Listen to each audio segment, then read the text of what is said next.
قوی ترین مبحث محوری ارکان رسالت پیغمبر گرامی اسلام صلوات الله علیه و آله و سلام که بحث معرفت خداوند تبارک و تعالی است. چون اکتفا کردن در یک نکته ابتدایی و مبدای معرفت، آغاز معرفت، که آدم بگه مثلا لا اله الا الله، مثلا محمد رسول الله، و این اعتراف بکنه، دینمه قدر بسنده بکنم و در بحر لا اله الا الله شنا نکنم و خدا را نشناسه، تفکر و تدبر نداشته باشد در مخلوقات و مصنوعاتی که خدای تبارک و تعالی آفریده. در حقیقت این واقعا خود کلمه لا اله الا الله استارت معرفت است، آغاز معرفت است، شروع معرفت است، انتهای معرفت نیست، آخر معرفت نیست. ما تنها که به زبان اقرار میکنیم آغاز معرفت است. باز قرآن کریم بسیار زیبایی را چی میکنه؟ تبیین میکنه و توضیح و تشریح میکنه. اعوذ بالله من الشیطان الرجیم. الف لام میم احسب الناس ایترکوا ان یقولوا آمنا و هم لا یفتنون.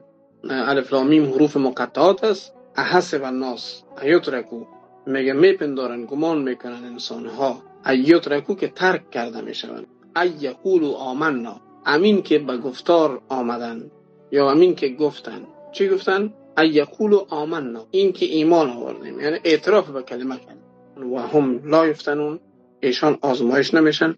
استفهام انکاری است، یعنی معنای چیز این سوالیه که قطعا اینا آزمایش میشن، قطعا اینا ابتلا میشن. در چی ابتلا میشن؟ دینمی آفرینش هستی ابتلا میشن. در فرصت و زمانی که در اختیار از یا قرار داده میشه اینا ابتلا میشن. در صحت و ثروتی که در اختیار از اینا داده میشه اینا ابتلا میشن. در نعماتی که در اختیار از اینا داده میشه یا ابتلا میشن. در جار و جنجال و کشمکشی که در این دنیا به حساب در دنیای پرماجرا بر از اینا این سناریو ساخته شده یا ابتلا میشن. در اوقات شب و روزی که در خدمت انسان گذاشته شده این انسان ابتلا میشه. در هر فرصت انسان ابتلا میشه. پس انسان به خاطر آزمایش در این دنیاست. یعنی به این معنا که با تنها گفتن کلمه مبارکه مردم آخر کارش در اونجا نیست، آغاز کار از اونجا. ولی متاسفانه قسمی به حساب تعریف شده برای مردم که گویا انجام و آغاز کار امیست، یعنی تمام شد که همه گفتی. و هم لا یفتنون، ای که صحنه ها آمده میره یکی پای دیگه.